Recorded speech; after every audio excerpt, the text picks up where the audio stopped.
Britain has a widespread and collective mental health problem. But it's not what you might think. Specifically, it's that many people believe themselves to be mentally unwell, when actually they are not. What's more, society and the state have been prone to taking them at their word on this matter for far too long. We've become aware of this unfolding problem recently, as it's evolved into a veritable crisis.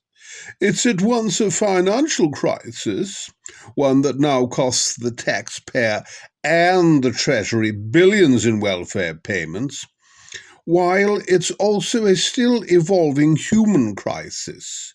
We're only now beginning to grasp the human cost of maintaining a mainly younger generation in a state of passive dependency, convinced that they are unable to deal with the necessary challenges of life, and all with the approval of those in authority.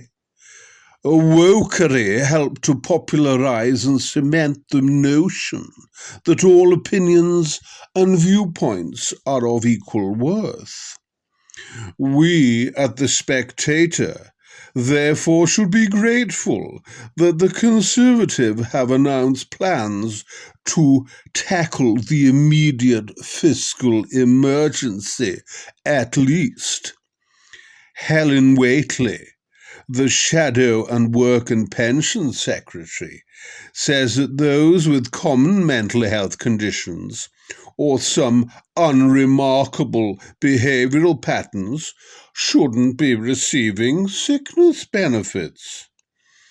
We can't have a country in which 1 in 4 people believe they are disabled, and believe that means that they should be receiving benefits from the state, she told Radio 4.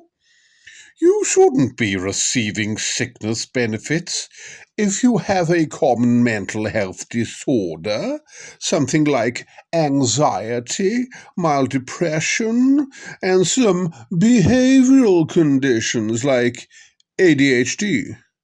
She cited recent findings by the Center for Social Justice that cuts in milder depression or anxiety could amount to $9 billion worth of savings. Whately's intervention is an audacious and wise one, but it won't be widely welcomed. This is because some still believe our mental health crisis is entirely authentic, while most rational people recognize that the benefit system in relation to mental health is dysfunctional, in that there is a large proportion of loafers and chancers gaming the system. And welfare fraud is nothing new. There is an ever-growing percentage who now resort to state support because they sincerely believe themselves to suffer from debilitating mental disorders. This latter development is genuinely new, while having or feigning physical injury or bodily impairment for financial indemnity is decades old, and one that can be subject to empirical testing or requires the application of deception. Imagining yourself to be mentally unwell is often not subject to question or even open to refutation, and it's very much a novel 21st century problem.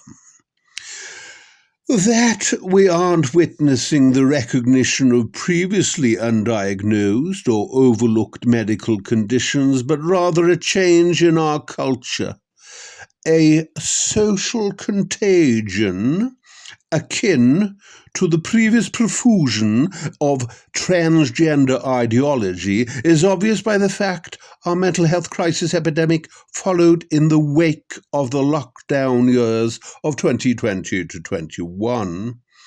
That was a time when the development and socialization of so many young people were devastatingly interrupted. It was also the years of furlough, when a new generation learned that it was acceptable to subsist on state handouts and not having to face working with other people for a living.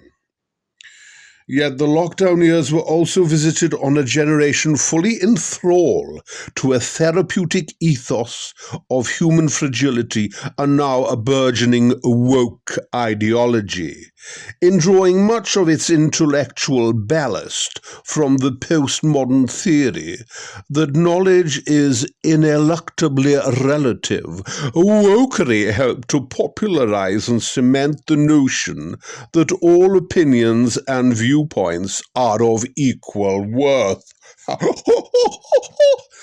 The notion that perceived judgments are as valid as objective assessment had already passed into law into this country with the Crime and Disorder Act of 1998, which defined a hate crime as any criminal offense which is perceived by the victim or any other person to be motivated by hostility or prejudice. The primacy according to subjective perception or lived experience was subsequently elevated to new heights with the emergence of hyperliberalism in the decades that followed, most conspicuously in the trans movement, with the primacy it accorded to gender self-identification. This frequently became merely a verbal event that required no physical alteration, only a performative utterance. Our mental health crisis is but the latest manifestation of a society beholden to the conceit that subjective personal testimony is on a par with objective evidence, automatically believing those who protest that they have mental health or neurodiversity issues. The latest examples being the TV chef Greg Wallace and Guardian journalist Owen Jones, self-proclaimed sufferers of autism and ADHD respectively, will hardly do anyone any good. Nor will doing so benefit those who suffer from clinical medical depression or youths with actual severe learning difficulties and educational needs. Our culture still cleaves to the notion that if someone believes something to be true, then we should accept it as true. Beyond making cuts right now, changing this mentality is the real challenge. That article was written by Patrick West of The Spectator. It was written in that accent.